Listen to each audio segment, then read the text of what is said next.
Well, good morning everybody, and thank you for coming along here. I'm particularly delighted to see the children here, because all of this is aimed at you. And the whole purpose of the Freedom Charity is to raise awareness of the problems that arise with forced marriage, the problems that could have happened to somebody you know, who might suddenly find themselves in a situation where they're being forced by their family or whatever else to marry someone who perhaps they've never met, under circumstances when they don't want to get married, or perhaps they've got their eye on somebody else, or whatever else it might be. And making sure that people understand that these things happen, and also an opportunity to understand what you can do about it. And the whole purpose of the charity is, one, to tell people what happens, and this is a story written by Aneeta, which will tell us a little bit about that in a moment. And but linked to it, there is going to be a telephone hotline, so if somebody's got a problem, they can ring through and get advice and get help. And the idea is to carry on this work and to expand it. So I'm delighted to go to this stage. I'm going to ask Aneeta to say a few words as both the author of the book and the founder of the charity. Aneeta Prem. Thank you. Thank you very much, Toby, and thank you very much for coming along. One of the key things about writing the book, but it's not fair, was aimed at all of you, really. If somebody you knew was in trouble, what would you do to help? I mean, in this instance, we're talking about young people that are being forced into marriage. And over the years, not only as a karate instructor, but in other works I've done as a magistrate and as a member of the police authority, I've come across lots of young people who have been taken abroad against their will and forced into a marriage. And one of the really difficult things is for young people is being able to say to the people they trust and love more than anybody, their mum and dad, that actually we don't want this to happen. And I don't know who you would tell if you were in trouble, but I think most of you would tell your best friend, first of all, wouldn't you? You'd say to your best friend. I think even as adults, the people we discuss things with, first of all, are our friends. And the idea was, it doesn't matter who you are, if you were to read the book and your best friend was in trouble and said, I need help, you would know what to do and where you could go to get help. And one of the things Freedoms has been really fortunate about is we've got the first ever 24/7 helpline. So any time, night or day, if you wanted help and advice and you were in trouble or your best friend was in trouble, all you need to do is pick up the phone and you've got somebody that knows how to help you, what advice to give you, and will be able to deal with it in a very sensitive way. The call you make also is really important, because that might be for one young person the only chance they ever get to make a phone call.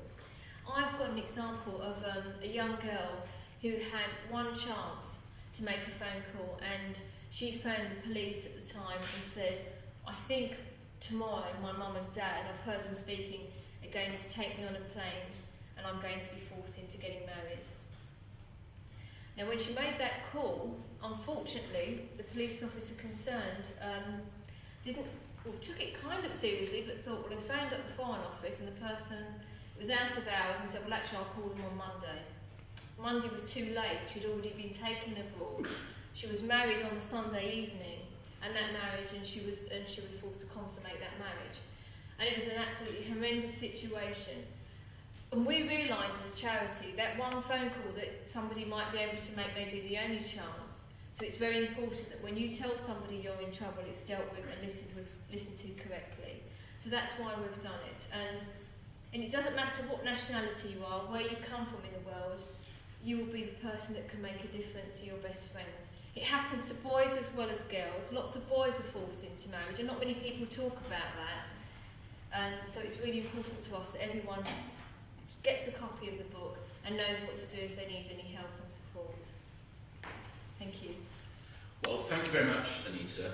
I didn't introduce myself at the beginning. My name is Toby Harris. I'm a member of the House of Lords, and we're actually in a House of Lords committee room. You can tell that because the desk's got red leather on it. But I'm delighted that we have two members of the elected House with us today, and I'd like both of them, if they want to just make a comment. Toby, thank you very much for inviting me to come to the launch of this very important book. The Home Affairs Select Committee, which I have the privilege and honour of chairing, has recently produced another report on forced marriages, which sadly show that there has been an even greater increase in the number of forced marriages than we saw the last time we looked at this subject. And that is why this book is so important, and I want to thank you, Toby, for hosting this event, and Aneeta for writing this book, and the tremendous amount of work that the charity has done.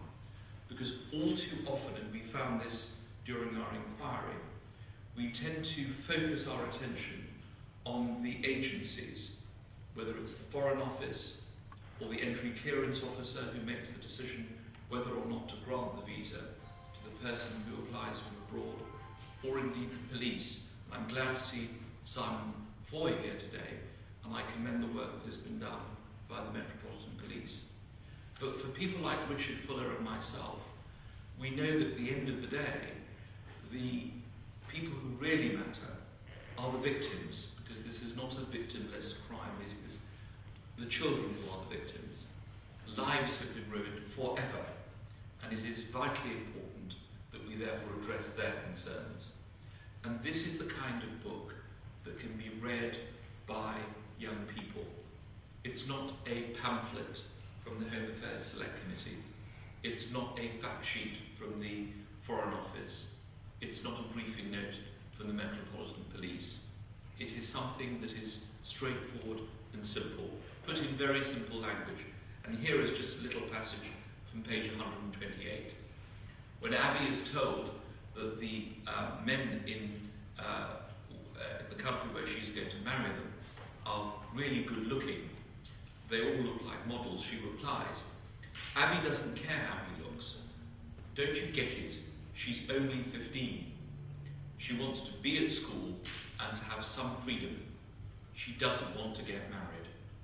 It's this kind of simple message that is so vital. I certainly, and I'm sure Richard will agree with me, will order a copy of this book for the House of Commons Library. Because I think it's really important that members of Parliament, our constituents, understand exactly what is happening. So thank you very much for the work you've done. Thank you, children, for coming here. It took me 30 years to get to the House of Commons. It's taken some of you only 12 or 13 years to get here. But I hope you'll have the opportunity of going around the House today and watching the proceedings. Thank you very much and good luck.